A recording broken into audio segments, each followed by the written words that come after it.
All right, the recording is rolling and your image is pinned. So this is Jeff Hawks with the Army Heritage Center Foundation.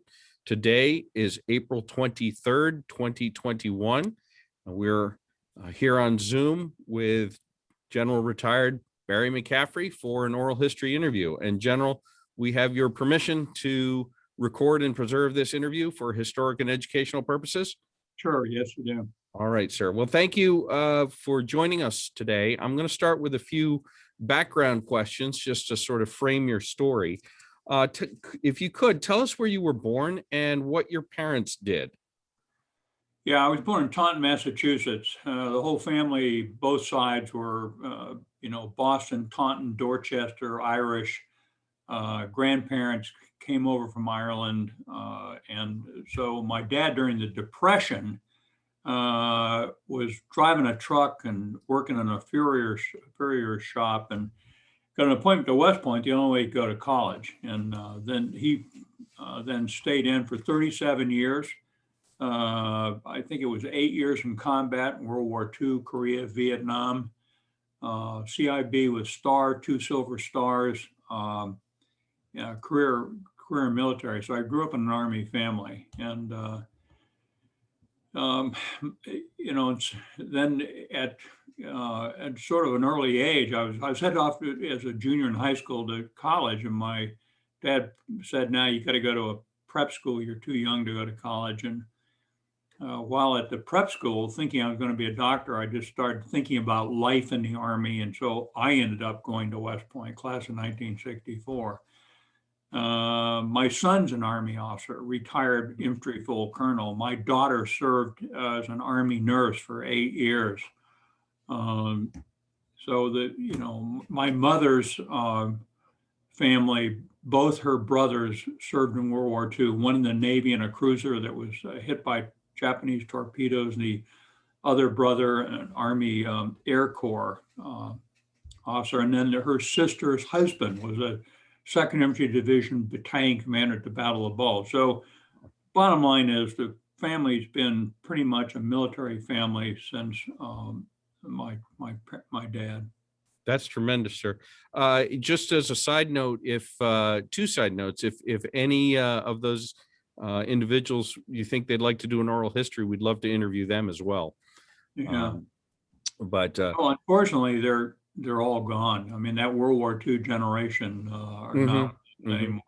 Although my dad does have an oral history at the War College. I was actually thinking more of your son and your daughter. Oh, I see.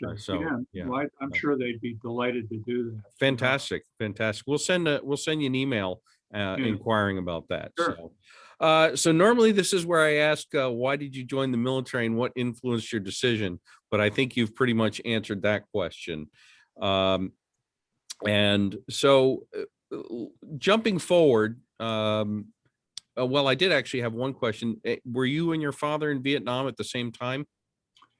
We were briefly. I had 3 combat tours, first in the 82nd Airborne in Dominican Republic, and then went 2 deployments to Vietnam. The first time with the Vietnamese 2nd Airborne Battalion, assistant battalion advisor. My boss got killed in action, 2 bosses in a row, and I was battalion advisor. Then I went back as a company commander in B Company, 2nd Battalion, 7 Cav, 68, 69. Then again, I went back actually for a 3rd mini tour, and we spent, I think it was 45 days in Vietnam, where I was doing an assessment of the American soldier in Vietnam, 1971, produced a report that should be at the Army War College. And during that time, my dad was actually the 3-star Deputy U.S. Army Vietnam Commander, which meant essentially he was the Army component commander to General Creighton Abrams, and doing the administrative logistics, manpower jobs. And so we actually had a family reunion. My mother, who'd been parked in Bangkok, Thailand with Mrs. Abrams, flew over, and we had a 3-day family reunion at Long Bin. Wow. With my dad. And then I got off on my interviews around country. It was a very interesting period of time. The war was coming to an end. discipline was starting to erode, fraggings, drug use. And so the chief staff of the Army had said, why don't you go on over there and take a look at it? So I took a 2-person team with me, Captain Herb Lloyd, a iconic, heroic military officer who had 5 or 6 years in Vietnam, and Command Sergeant Major Clarence McCain. We went all over Vietnam interviewing at company level or below out in the field to see what was the state of affairs of our soldiers, which, by the way, the combat units were doing pretty well. Mm-hmm. The fire bases were a disaster, and it was a very perilous period for the United States Army. All right. So then jumping forward, let's talk about let's move on to Desert Storm. So where were you and how did you react when you heard that Iraq had invaded Kuwait? Well, I've been the Army strategic planner working for the Army Chief Carl Vono and the Vice Chief Gordon Sullivan. I was, although I was thrilled to be the Army strategic planner, it was a tremendously interesting job. I wanted to go command a division, and I wanted to go to the 24th Infantry Division because they were the ready reserve force for the Middle East. At the Army War College, my West Point classmate and I, Jim Harding, had spent most of the year on an independent research project on potential conflict situations in the Middle East. Mm-hmm. We did that because we didn't have any experience in the Middle East. We were both Germany, Vietnam kind of guys.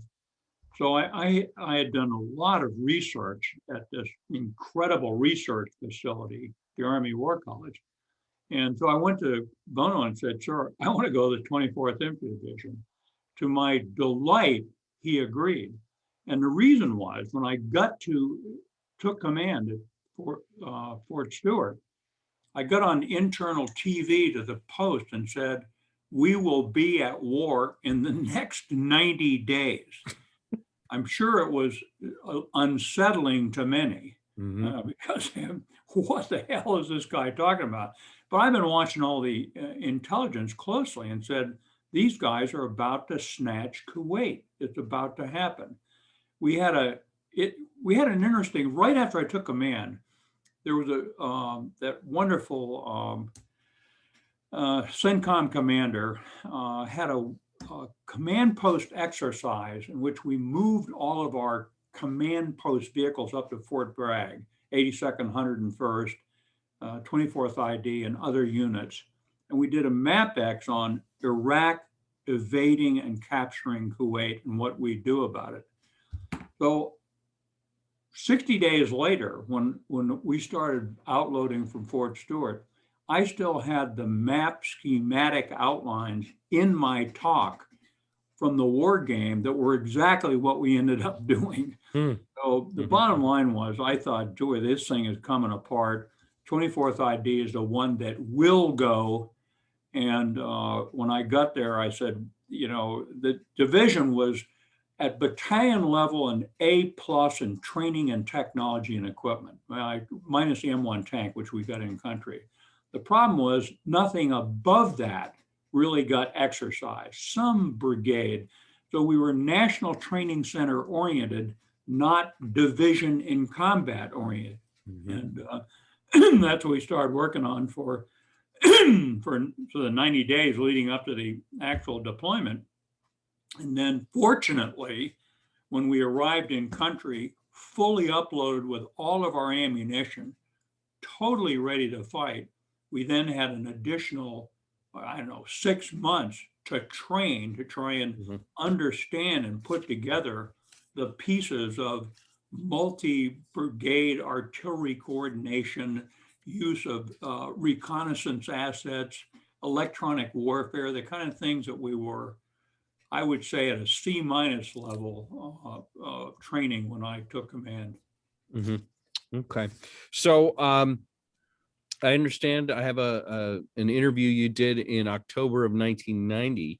I understand from that your division, the 24th, was alerted at 0300 on August 7th.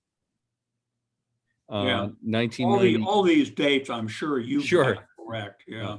So what do you remember about getting the notification? Did you get a phone call in the middle of the night?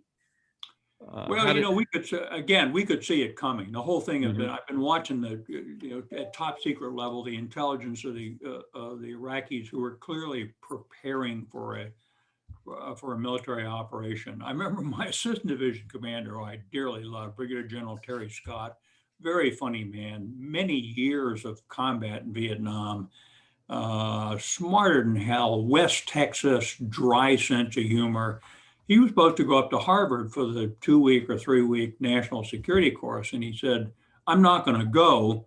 You're going to deploy and leave me. And I told him, Terry, I wouldn't leave you. Going up and start your course at Harvard. And if we get alerted, I'll have a message sent to the Harvard Graduate School. Tell General Scott his mother is sick, come home. And so when the actual alert came through from Department of the Army, that's what we did. I called up there and said, hey, tell General Scott his mother's sick to come home. He was home the next day because he didn't want to miss the deployment. Terrific. Wow. That's something. So what's going on in the division as you've gotten the alert, you're going, what are you seeing in terms of how the soldiers react? Well, look, the big deal on Desert Storm was the soldiers, the Desert Shield Desert Storm deployment. We went through this terrible period of recovery after Vietnam.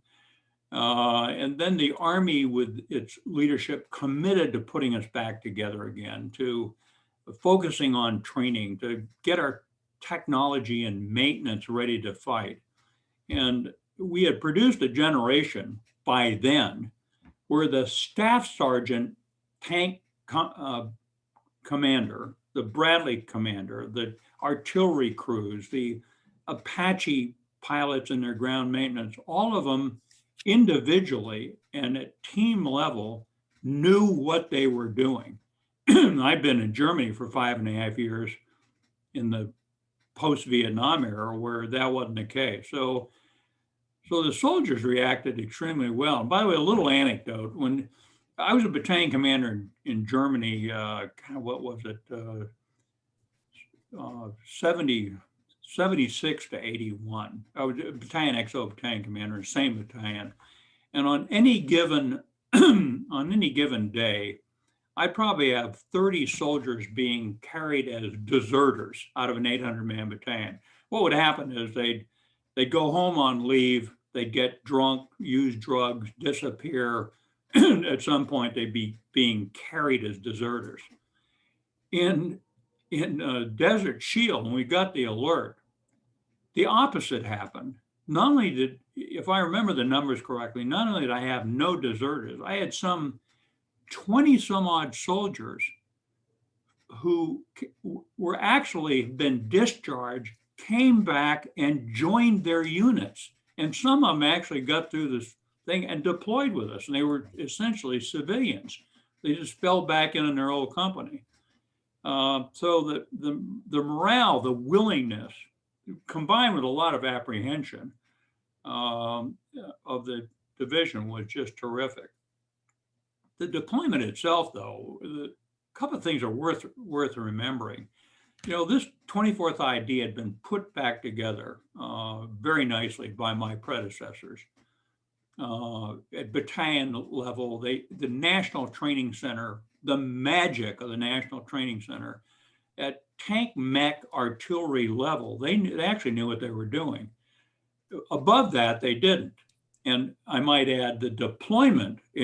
I spent 5 years in Germany. The whole ethos of the U.S. Army Europe was get ready to fight on emergency notice against the Warsaw Pact fronts. But none of that existed in the domestic stateside army.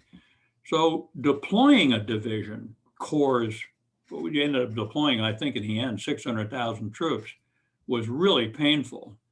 And every step of the administrative burden of life opposed me.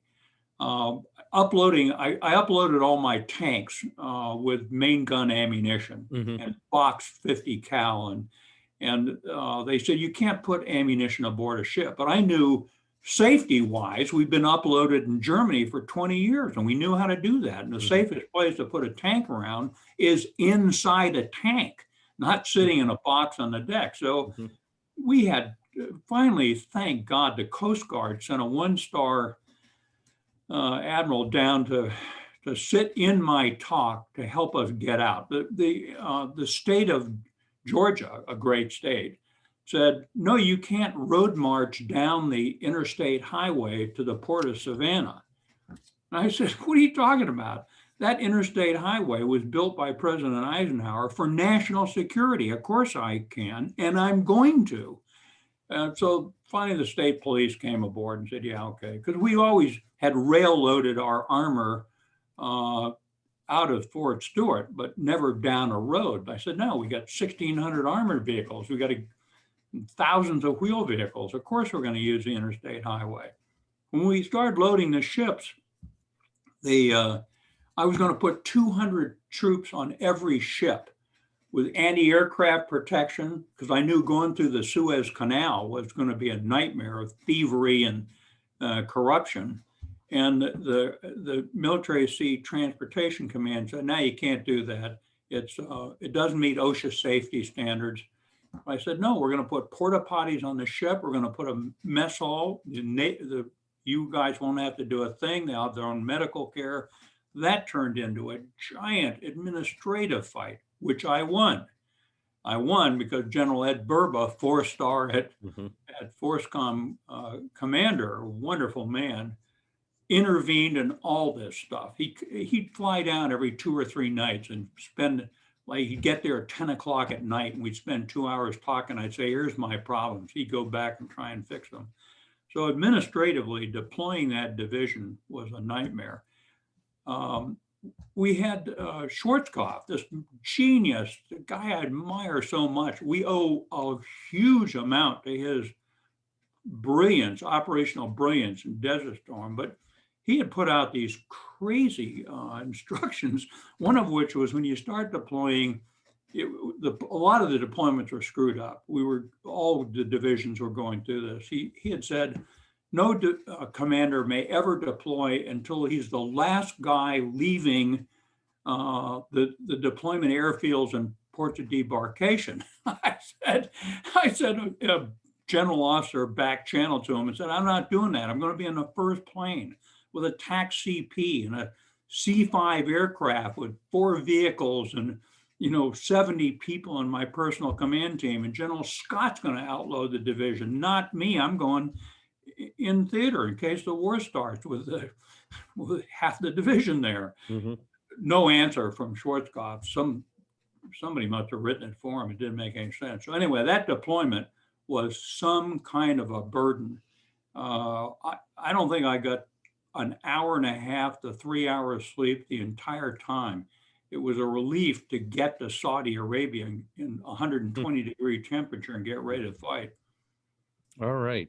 So tell me about the arrival in Saudi Arabia. I read in some of your previous interviews that there was a lot of trepidation, that you didn't know what what might be going on when you arrived. Sure, yeah. I think we had 7 SL-7 ships, one of which broke down and floated around the Mediterranean with a lot of our aviation on it. But those fast sea lift ships, roll on, roll off, are terrific. That's why the reason I wanted them uploaded with ammo and packaged tactically ready to fight was I kept thinking about the Falklands campaign where, the Scots Guards got down to the Falklands and they had loaded their departure in a manner that would only allow an administrative landing and setup. So when those ships left, I said, right now they're scheduled to come into the Persian Gulf and go right into Andaman and offload there. But it's possible they would have been invaded by the time we get there, and we'll be trying to offload in the Red Sea and road march across Saudi Arabia. So we really didn't know what was going on. And then on arrival, I think we were at a very risky position. We came in very disorganized. The 82nd had gotten on the ground with a brigade that was totally ready to fight with light weapons. But when we started to arrive, I think there were probably 15,000 troops in my division that actually flew in. We were in 7 or 8 giant tin warehouses on the Adaman docks. It was 120 degrees outside, and inside it was like being baked in an oven. We were actually on giant docks in the port, and there was thousands of metric tons of ammunition stored around our living areas. And there were Pakistani het drivers cooking rice underneath their vehicles. It was a flippin' disaster. In the Vehicles full of fuel? Oh, yeah. Yeah. Okay. I mean, it was just incredible. So I said, we're going to have a mass explosion down here, and it's going to be the largest single loss of life in the history of the Army. But none of our stuff had gotten here yet. So we had to unstick that. During that period of time, we were very vulnerable. And then, by the way, during that period of time, a lot of the 101st had closed, 24th ID had closed, the Marines had closed, the 82nd had closed. And right in that period, we got a credible, to me, intel update that said, hey, these guys are about to attack. We still didn't have our tanks. Schwarzkopf wasn't there. The Corps commander wasn't there. There was a 2-star good man there. We had a sort of a collective meeting of the Hugh Shelton, 1-star, was the acting commander of the 101st. We had a meeting. We said, okay, they're going to attack this weekend. What are we going to do? We came up with sort of a collective plan. And my division, we'd arrived with individual weapons, with laws. That we had that kind of thing. No, we're going to fight in that demand, house to house. We'll do just fine. But with U.S. air power and naval power offshore. But that was a disjointed potential disaster as we arrived in theater. Mm-hmm. And finally, on national TV, the first SL-7s came in and rapidly unloaded. Some of my friends said in the Pentagon, there was this palpable sense of collective fear lifting as they watched the armor unload in the port. And the minute it unloaded, we moved down the interstate west into Saudi Arabia and then north into our assembly areas. And at that point, I said, if they attack, we'll have cook their goose. But up until then, it was light infantry with M72 laws. Mm-hmm. Mm-hmm. What were your impressions of the terrain, of the country? I assume, was it your first time in the Middle East? What did you think when you got off that plane? Yeah, and I've been in and out of the Middle East partially during this study. But here again, the National Training Center. I'd spent much of my early lifetime in combat in Vietnam, jungles, light infantry, parachute infantry, air assault infantry, then Germany, beautiful greenery, forest, camouflage, mountainous. But thank God the NTC had come along. So I was a better part of 5 years in the 9th Infantry Division, High Technology Light Division, which was being optimized for desert warfare, essentially. But we had spent a ton of time at the National Training Center. We operated at the Yakima Firing Center, which is beautiful, high desert. So we actually knew, certainly I'd had a lot of experience, and the 24th ID had been going to the NTC. So we actually knew how to operate in a desert environment, which was a huge advantage to us. We now had the vital importance of, soldier safety and water distribution. And we shucked off a lot of the peacetime nonsense of ICE in the National Training Center. It used to be a way battalion commanders got graded was the first sergeant company XOs in the NTC in that era. The only thing they were getting graded on was, did they get ice and hot food to soldiers in the desert? We said, oh no, we're not doing that. We want ammunition and water. medical care. And so we were actually prepared to operate in a desert environment. Now, having said that, there was nothing in Saudi Arabia. When we got out in the desert, it was astonishing. It was empty. Thousands of camels wandering around with Pakistani camel herders, a little isolated.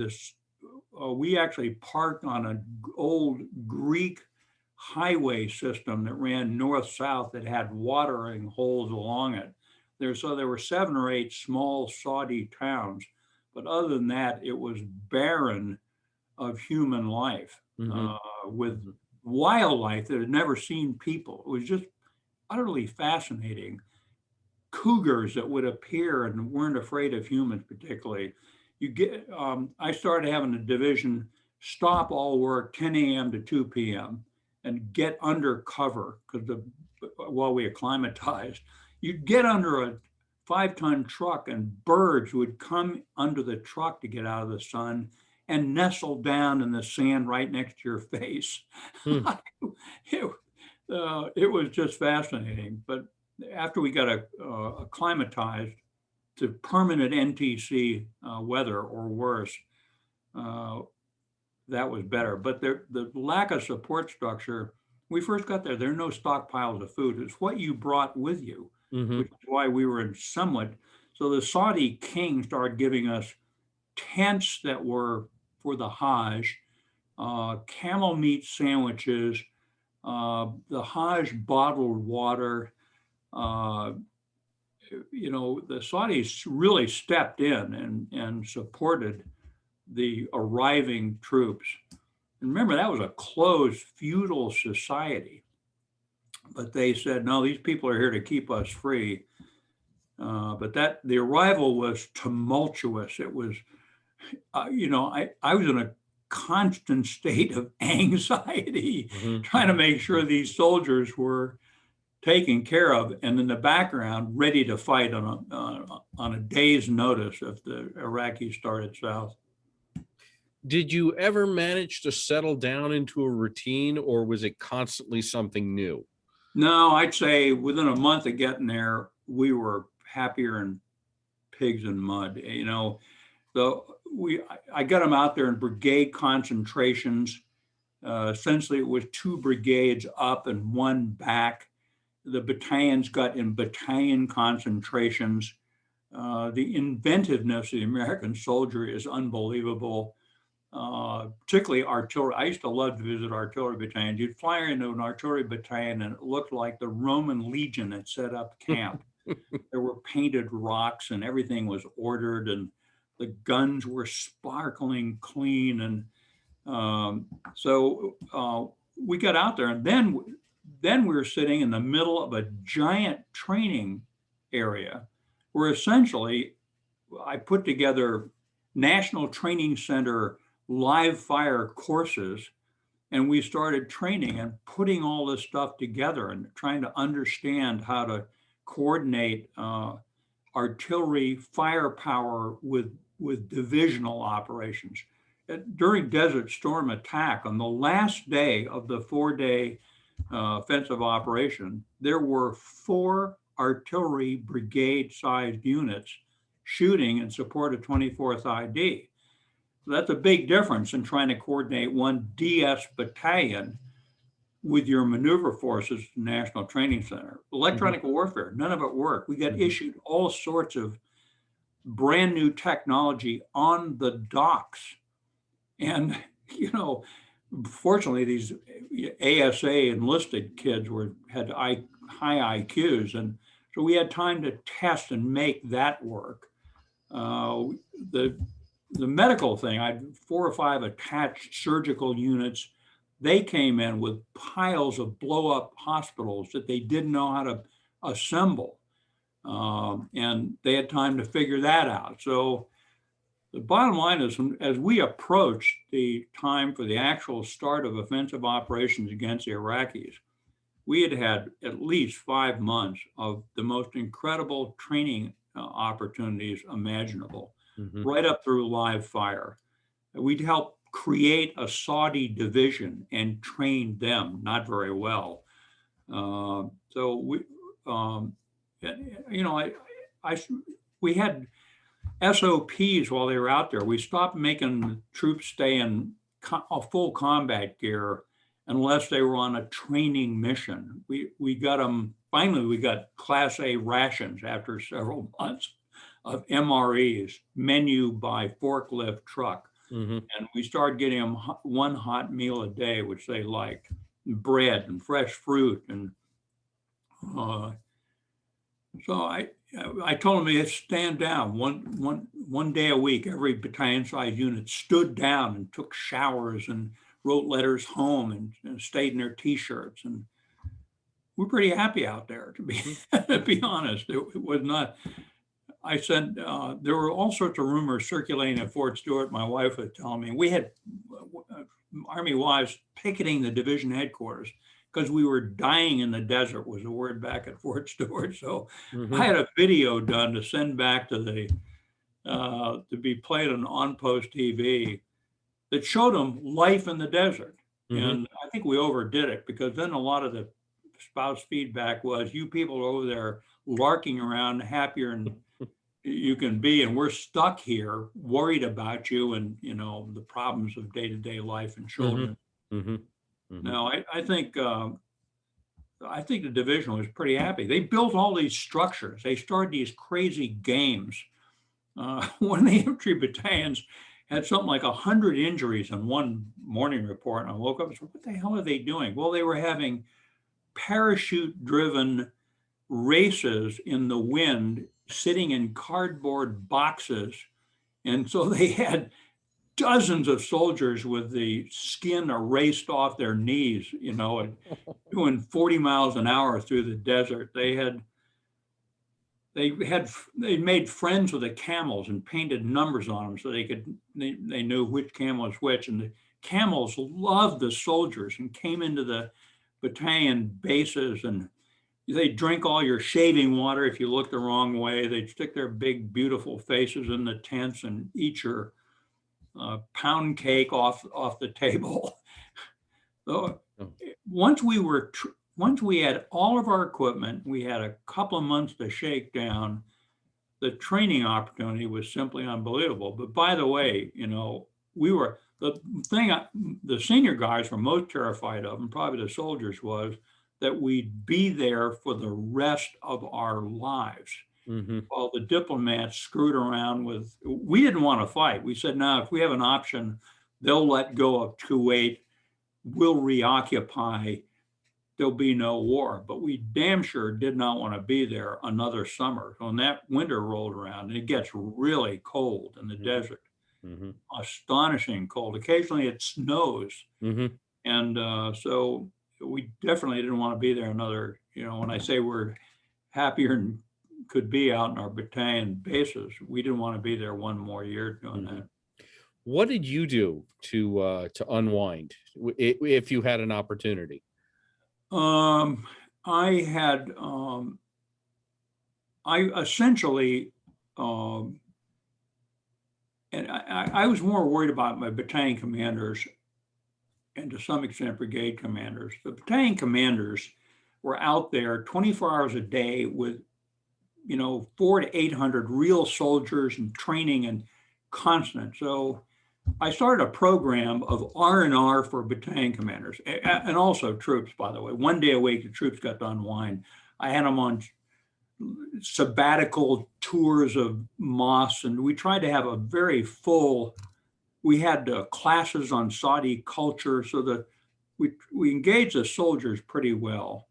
We had entertainment that went out. We got the division band playing for them. So their life got better. The battalion commanders I started sending on a 3-day division run R&R program. Brigade commanders too. And I put a female E7 tougher than woodpecker lips in charge of it, got them back in Duran. They got to go shopping. They got to loll around. They got to hang around with each other, fellow battalion commanders. And the brigade commanders too. I gave them a health physical while they were back there. in my own case, and the two other general officers, a division command sergeant major and the chief of staff, that's really the command group. We were pretty well on duty for the duration. But we all were, the only combat veterans, by the way, were the top five, basically. There was one battalion commander who had been a young enlisted guy in the tail end of Vietnam.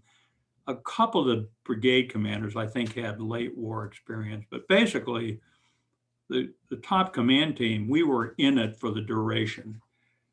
But we all knew enough to, you got to get 5.5 hours sleep a night. You got to, occasionally I'd read a book. I'd have a book or something going, but basically it was just writing a letter to my wife every night and getting a letter back in clumps every day.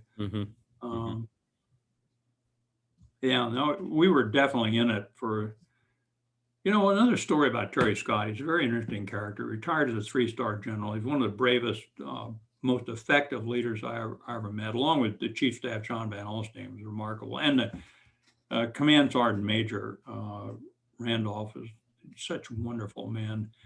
But I remember the old, I think we got some odd thing going on with my phone interacting with the.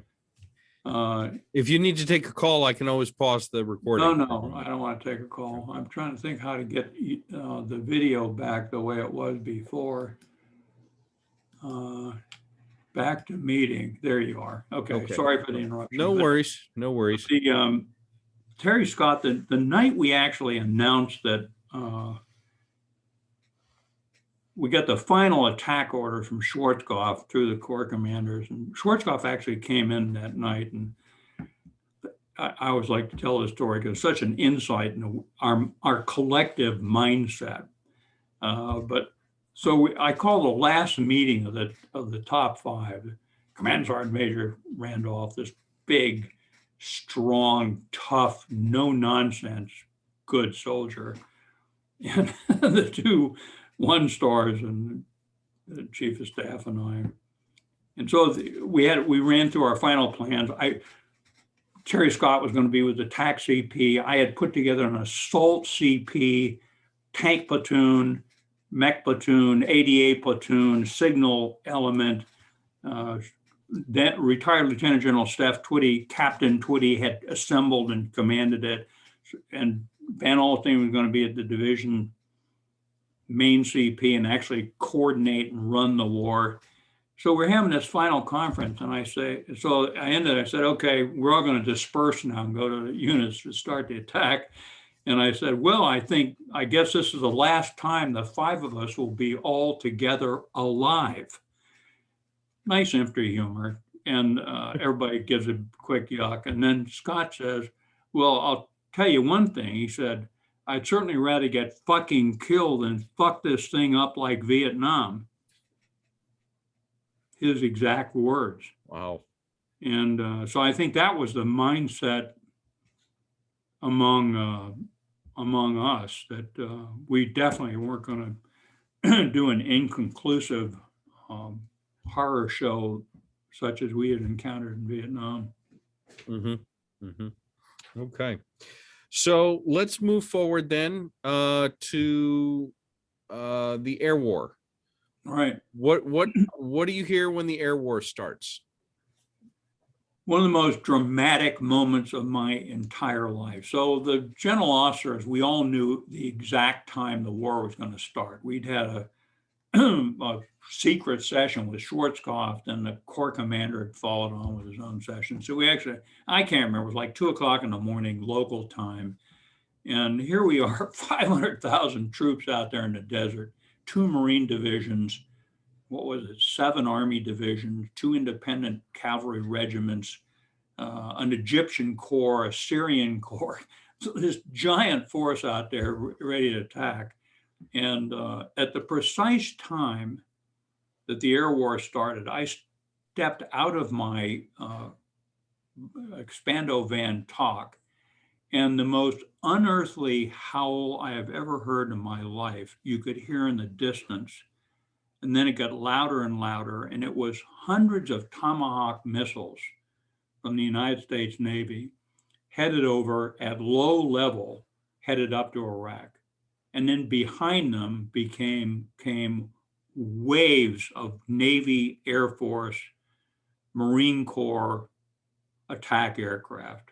And of course, Dick Cody at the time was leading an Apache strike deep into Iraq to knock out air defense and radars and other things. And all across the desert floor, you could hear the screams of tens of thousands of soldiers cheering in the dark. What a start. Okay. Wow. That's something. All right. So let's talk about the weeks and days counting down to the ground war. What's going on? What are you seeing? What are you hearing? What's happening? Well, some confusion there. Without speaking ill, 18th Airborne Corps was,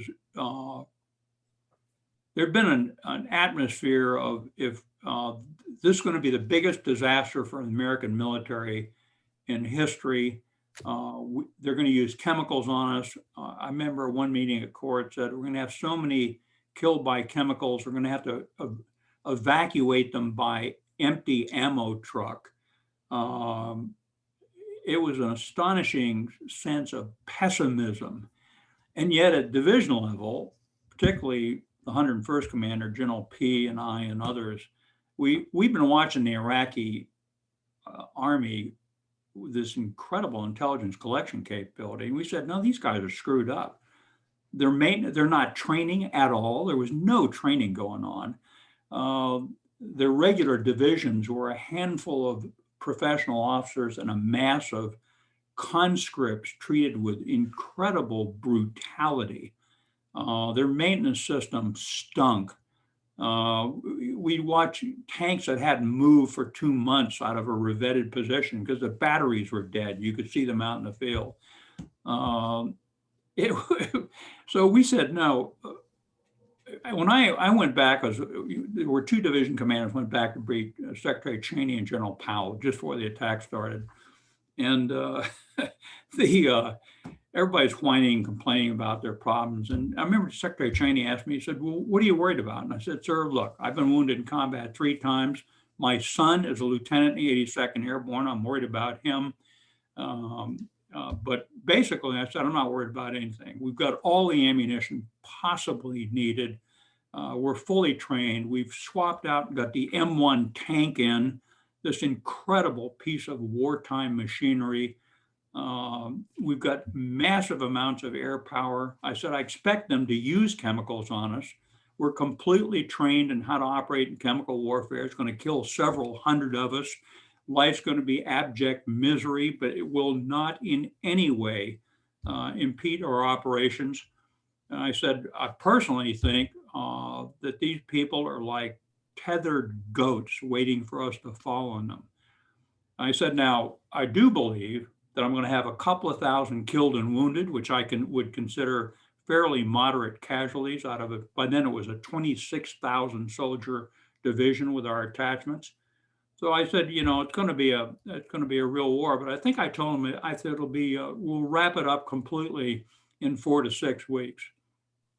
And later on, one of my West Point classmates, Dick Chilcote, who was the 1-star aide to Powell, said it had a huge impact because nobody wants to be optimistic on the front end of a war. I wasn't trying to be optimistic. I was just saying, here's what I think is going to happen. And so we were pretty upbeat. There were a lot of back and forth. For example, I had this LERP company that when we got to Saudi Arabia, they couldn't LERP anything. Their commo didn't work. They spent all their time parachuting into trees and goofy, manly stuff. But we finally trained the long-range reconnaissance company. And so I think there were like 15 LPOPs I wanted to put deep into the Euphrates River Valley to watch the movement of the armor as we went north. And it went through endless gyrations of fear and loathing and agony and what's going to happen and will they be discovered. We trained them to, they could literally disguise themselves in open desert and not be found. I couldn't get permission to put the LRP team in there. I think they finally got in 24 hours before we started the ground attack. So there was still some hesitancy. By the way, Schwarzkopf, this big bear of a man, he loved soldiers. You know, he was just deathly hard on the people that worked for him, the generals, but he loved soldiers. He flew in the night before the attack, the night before I stuck the LRPs in deep into Iraq. And he got a photo standing with like 20 of these LRP soldiers. A lot of them are little guys, you know, multiracial and giant Schwarzkopf in the middle of them. And he had tears running down his face. He's a very emotional man. So we were pretty upbeat. We wanted the war to start. We wanted to take back Kuwait. We wanted to minimize our casualties. Another observation on the mindset of these soldiers, you know, in Vietnam, in the 1st Cav Division, we were in some really, company commander, we were in heavy combat, mostly teenage infantry soldiers, you know, 2-year college lieutenants, first sergeant and I, the only old guys in the company. But we were really hardened people to stay alive and to destroy enemy units. The mindset of the 24th, and I think all the divisions, they were not hardened combat fighters. They'd never been in a fight. There was no collective will to, let's get out there and kill these people. There was a very professional orientation on carrying out the mission, but so I think there was, you know, great excitement, some apprehension, and a tremendous will to get on with it and get it done. Okay. I'm just making a note here. All right. So the balloon goes up. What's your experience? What is the division commander seeing and hearing? Well, we had a series of rehearsals at battalion brigade level. We'd had a series of war games on a giant sand table in a huge tent with everyone down through battalion commander and battalion S3 and S2. These sand table exercises had gone on for 10 and 12 hours. I'd feed them lunch, breakfast, but they'd be there until midnight. One of the battalion commanders, a very fine officer, said at the end of the last war game, he said, I can't take any more of this. This war's got to start. I can't stand these war games anymore. So the bottom line was the collective leadership of the division all knew every aspect of the terrain, the weather, the enemy forces, what we were each supposed to be doing. They had all internalized it. They'd rehearsed it physically in the battalion areas. And so it set the machine into motion. I think we had by that time 4 engineer battalions attached, organic or attached to the division, 1 organic. They were going to build and did 3 combat tactical trails north parallel as we moved at 20 miles an hour. So they were actually bulldozing in deep crevasses. There's some rough terrain up there. They had, I think they called them PEZ points. They had giant tripods, solar powered, flashing IR light that led the way. All you had to do if you were a logistic convoy was follow the flashing IR lights north. It all started to unfold that way. We had terrible, terrible weather, sandstorms so thick. One night we had to stop for half a day at night. You literally couldn't see something in front of your face, like your hand. If you wandered away from your tank or Bradley, you wouldn't be able to go back and find it. We had terrible weather, cold, miserable. exhausting. We corralled up their reconnaissance elements along the frontier and killed them all with artillery fire or direct fire as we started the attack. Then we actually were hit open desert. The Iraqis, nobody operated out there. There was no water. So people didn't go out there. The Iraqi army wasn't in front of us. They were all defending Kuwait. They're defending the giant canyon that formed the western border of Kuwait. They were reconnaissance the frontier, but they weren't deep in. So we actually moved north, mostly unopposed, for these 2 days of day-night marches. I had this wonderful assault command post, all armor or multi-wheel drive, commanded by Captain Twitty. And we attached ourselves to a brigade TAC CP and moved with them. Chief of Staff, the most essential part in the division role, my role was easier than his by far, was back in the division main, which never left Saudi Arabia, had 600 some odd people, way too many. I don't know what the hell they were doing, but it was a fusion point. And he had satellite, we all had satellite radios. He had pretty good, we were putting in, by the way, signal PCM directional microwave towers as we moved north. So we mostly maintained telephone connectivity through the microwave tower system as we moved north. We'd rehearsed all that. And so I was just along for the ride for 2 days. It was exhausting. You know, I was in a Bradley fighting vehicle, which to some extent was a mistake. The hatch open and towers of dust filling us up. But anyway, so we get up, and then we finally, I think the end of the second day is a little bit confusing. We break out, we're in the outskirts of the Euphrates River Valley. It's like 2 brigades on line with one trailing. Now we're looking down the Euphrates River Valley. There's trains running. There's an interstate 6-8 lane highway. There's canals with barges on them. If 4 Russian divisions had showed up in Topeka on a given Sunday afternoon, the surprise could not have been greater. They had no idea we were there. There were 2 giant airfields we were to attack. One of them, Talil, the other one, name escapes me, with multi-battalion. When we started engaging with artillery fire, they fired out, one of them, Talil, I think, had 90 anti-aircraft guns. They started firing. They thought they were under air. We lost your audio. Hold on, that's me. Okay. You back? Yeah, I grabbed, sorry about that, sir. I grabbed the map when you went and play it. It sat on my keyboard and hit the volume button. So anyway, the surprise was absolutely total. But and by the way, they fought. You know, later years, Congress said there's no battle up there. They fired thousands of artillery rounds at us.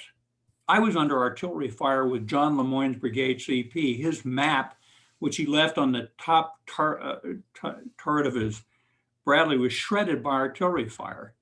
They fired tons of recoilless rifles at us. They fired RPGs at us. They fired machine guns at us.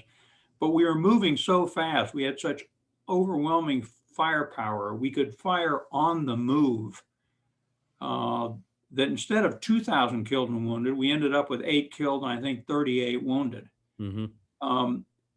Paul Kern told me that they'd fired up a bunch of armor that was on a train running on the tracks. When we actually fairly quickly got down in the Euphrates River Valley, the Iraqi army was down to the east, I guess, and south. And now we were sitting in their rear areas.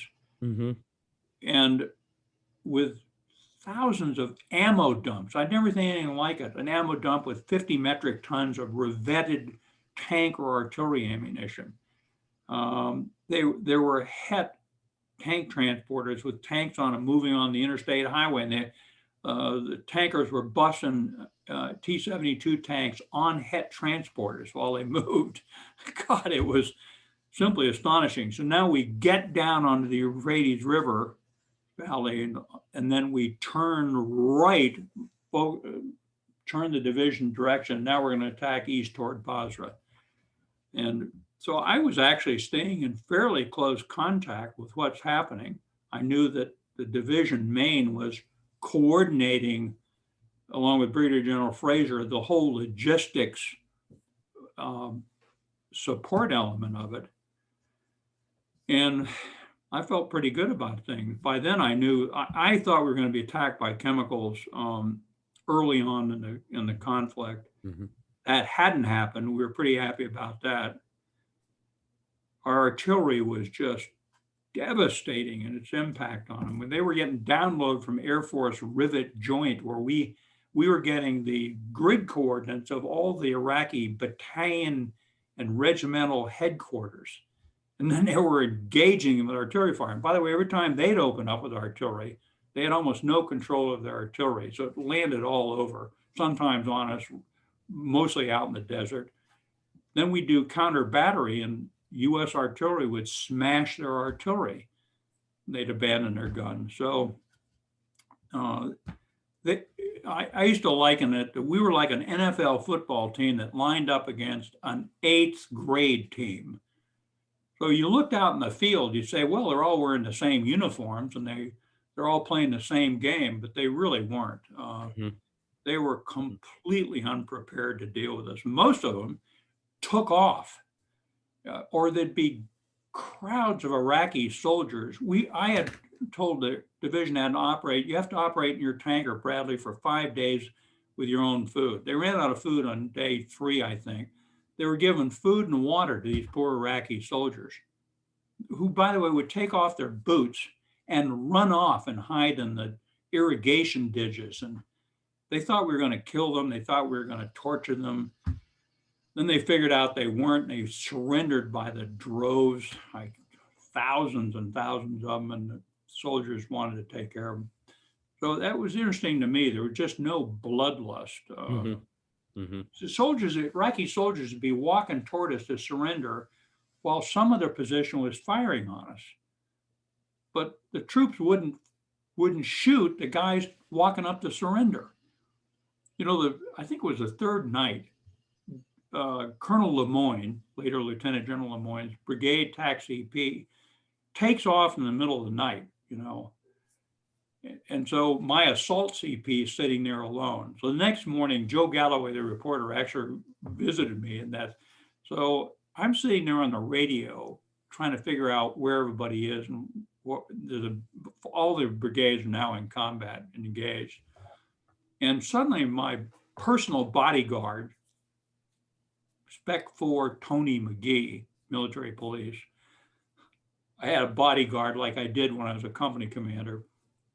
And he jacks around into his M16. I hear everybody locking and loading, and the tanker's engines all uploading. What's going on? There's several hundred Iraqi commandos have just emerged from the sand dunes in foxholes and positions and are walking into the assault CP to surrender. And of course, and some of them are still carrying their weapons, which is poor goofy kids didn't know what they were asking to get shot. And so everybody's yelling, put down your weapons, and they all started driving. We ended up with a bunch of prisoners in the assault CP, none of whom were harmed. So I don't know, the soldiers is just so great, so confident, so professional, so healthy. I gotta tell you one other, my favorite combat stories. Please do. The last night of the war, we were about to attack. I think there were 2 Republican Guard divisions that were moving up to contact. And we were going to engage them at midnight in a 4-brigade artillery force, which included our ATACMS missile, which I didn't even realize they were close to my assault AP. They're taking off in the dark. They look like a moonshot. This giant artillery roars going on. And I was sitting there on the hood of a Humvee trying to shave by the light of all the artillery going off. And there's a couple of other soldiers, because remember, you shave in combat every day unless you're directly under observed fire. That's the rule. And so I'm sitting there shaving, and I hadn't had more than 4 hours sleep in 4 days. And some chipper voice right next to me goes, "Good morning, sir." And it's Corporal Stephanie Heika, one of the division assistant PAOs. She's all full of energy and chipper and I was half dead. I looked at her and thought, oh God, youth. I've been in contact with her off and on over the years. By the way, it's another, interesting aspect. I think there were out of the 15,000 organic troops in the division, there were well over 1,000 were women. Mm-hmm. Did a fabulous job. Mm-hmm. They were absolutely courageous, professional. At the end of the campaign, if we'd said, if you had to do this again, would you trade in 1,000 women soldiers? Not a sergeant in the outfit would have agreed to it. So that was a secret to a lot of our success. I used to tell people, if we'd swapped equipment with the Iraqis, given them our M1s and taken their T-72s, given them our 155 SP artillery and taken their, 152, we would have still beat them in the same amount of time. We would have had a lot more casualties. Mm-hmm. That M1 tank and M2 Bradley are magic fighting machines, mm-hmm. and totally overmatched what the Iraqis had, but we would have beat them with their own equipment. Mm-hmm. I did want to ask you about that because, before the war, the assessment was that the Iraqis were going to put up a pretty big fight. And I actually remember myself seeing manuals about the Iraqi army that I was reading as I was getting ready to go over that were saying, that this is going to be a big thing. So is it your sense? What do you think? Did we overestimate them before the war, or did we just beat them up that badly during the air war, or was it a combination? What do you think? Well, there are a lot of things, and there was a serious overestimation of the Iraqi forces, who, by the way, didn't lack courage. The Iraqis had fought this bitter campaign against the Iranians for 7 years. They'd used chemical weapons, they'd used massed artillery, they'd used armor. It turned into static warfare, World War I with tanks. And they were deathly afraid of Saddam. So the generals got shot all the time for transgressions or lack of aggressiveness or whatever, not following his stupid orders. So they didn't lack courage, but they were after the war, there was a program of debriefing the generals we captured. And I think there were 50 or 60 generals we captured. And they said, what was going on? What were you guys thinking about? And they said, to a man, we told Saddam we're doomed. These people have put together a giant international force. They were prepared to beat the Russians. We have no chance of dealing with them. And he told them to not say that again, that we would quit. We were weak people. We would suffer a lot of casualties, and then we'd quit because of it. And he said, oh, by the way, I've got weapons of mass destruction, and I'll use them. I didn't think he had nukes. I knew he had a powerful chemical capability. I didn't think he'd use biological warfare. It didn't make any sense. It would have hit his people worse than us. So his general said, they finally said, okay, well, Saddam must have some trick up his sleeve. And a bunch of them thought at the last minute, he'd find a political way out of the war. So they knew they were doomed, all of them, the professionals. And then our intel completely, we would look at a unit and say, okay, that's a unit. We can count their tanks. And so that's the same as counting the same number of our tanks, but it wasn't the case. Every few days, General Benny P., personal friend, commander of the 101st, we'd fly in someplace and have lunch on a sand dune. 2 helicopters would land, put up some, and we'd only talk one-on-one. And we'd say, okay, what's going on? What are you seeing? What are you believing? He was the only person I saw who was far more optimistic and aggressive than I was. He said, no, these people are dunderheads. He said, they can't even begin to deal with us. He sort of scared me because he ended up conducting an air assault all the way up into the Euphrates River Valley. And I kept telling Benny, you got to wait until the armor is closer to Lookout Now. He said, we can handle these people, which of course they could with Apaches and ground mounted tows. So, but we kept watching the Iraqi army and saying, man, they're just not going to be able to deal with us. I was confident of it. My corps commander thought it would be a disaster. I mean, we had some briefing by a chemical corps lieutenant colonel. There must have been 50 of us, 100 of us in the room at corps headquarters. And the lieutenant colonel saying that about we're going to have so many killed with chemical weapons that we'll be stacking them on like cordwood on empty ammo trucks. And I said what I thought was quite funny for an infantry officer, that it wasn't going to be a problem, that we were going to use saran wrap on all the bodies so it wouldn't be contaminating, and general roar of laughter. Then I stood up and said, look, we got chemical warfare suits, we got medical antidotes, and the medical guys know what to do with us if you're still alive. We have a special pill we were taking to further enhance we had 2 injection devices. I said, no, we know how to fight in this stuff. And we had chemical warfare suits on from 4 or 5 days before the attack, right through the last day of the war. And we trained, and by the way, if you're inside an M1 tank and it's sealed up, you don't have to wear a mask, So we were extremely confident that this was going to be a slam dunk. Now, at the same time, I thought it was going to be the worst day of my life, because Fort Stewart and Hunter Army Airfield, a couple of thousand killed and wounded. I figured there'd be dozens of funerals every day for several weeks as we sent the dead back. So, I was feeling pretty the weight of that, along with every other commander. Mm-hmm.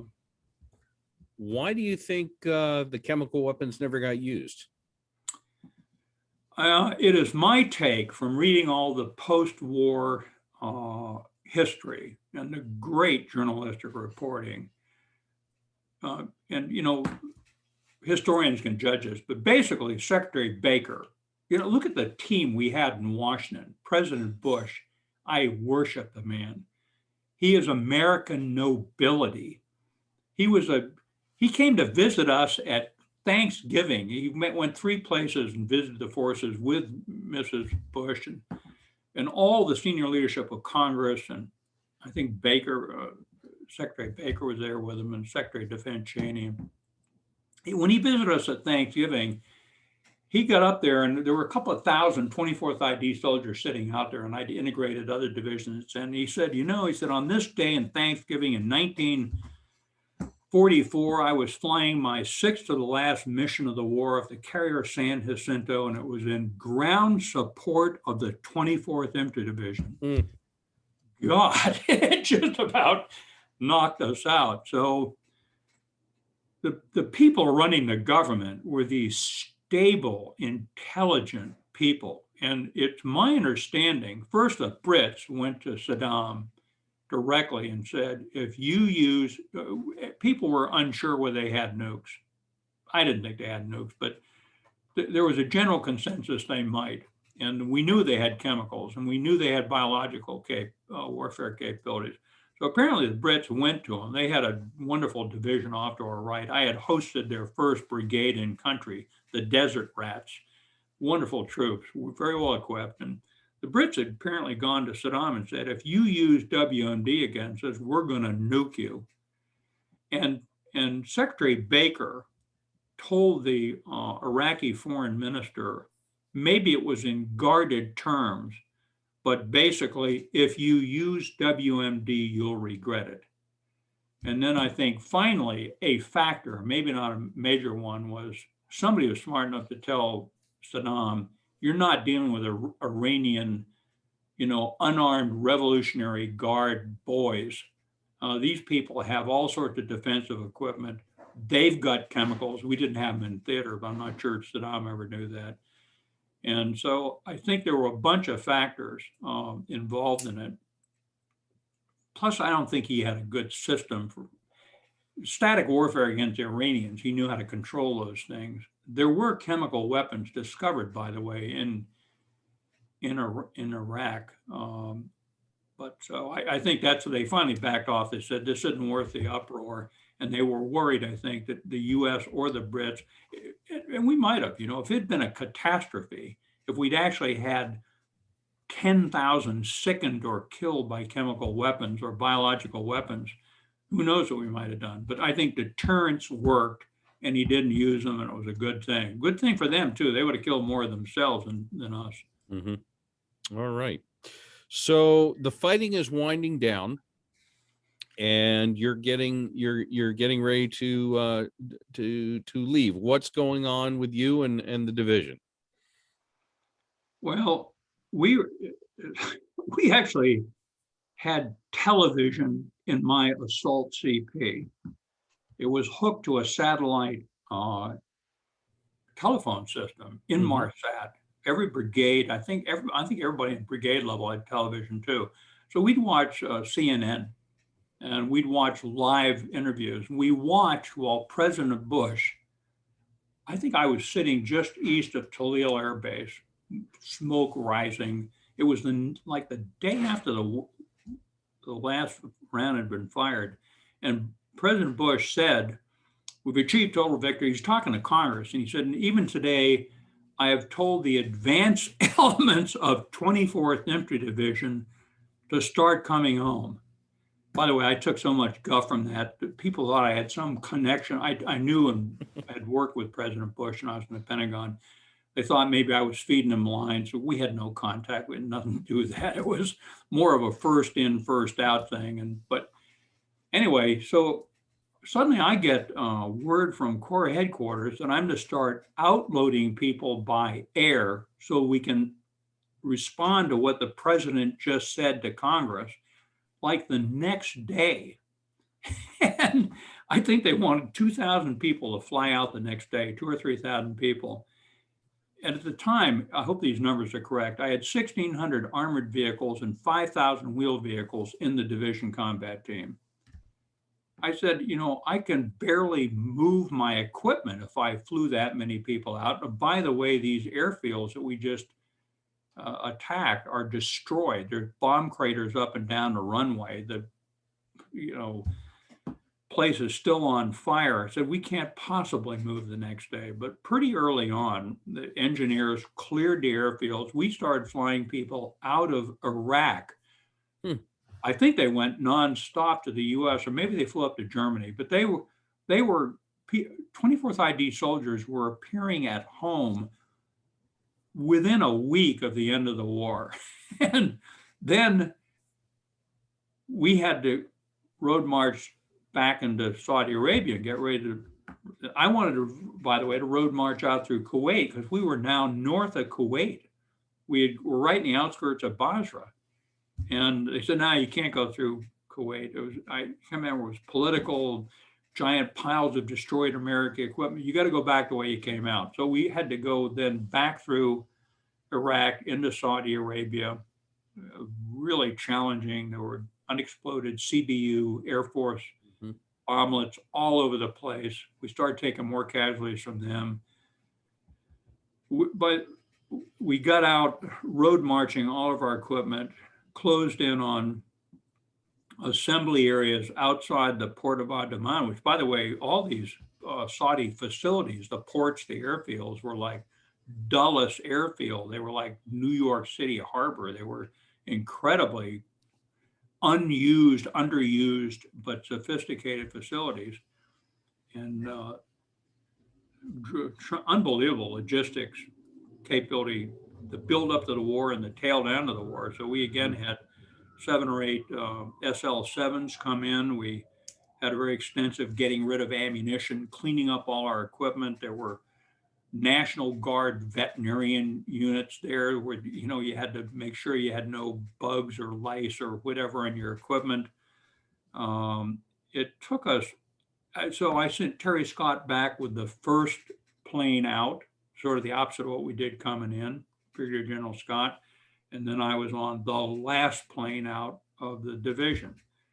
And our equipment got out in pretty good order. I'd had a historian. I made the Division G2. I said, you're in charge of working to establish the history of this conflict. There were photographs, we did an after action report. I went and had them get one type of every function of the Iraqi army. And we put it on a ship. We took home their examples, their chemical warfare capability, their administrative, you name it. We sent it to the Wright Army Museum back in the United States. We came out in pretty good order. And then fairly quickly, the division closed into home. And I flew out in the last C5 with my assault CP. And there was a period of national euphoria and pride in our soldiers and what they had accomplished. I kept my soldiers in the desert camouflage uniform for a couple of months so the American people would have a chance to interact with them and would recognize who they were. It was a remarkable event in American military history. And thank God, not only did we suffered hundreds of killed and wounded, but not only were our casualties, for the nature of the conflict, were extremely low, but so were the Iraqi casualties.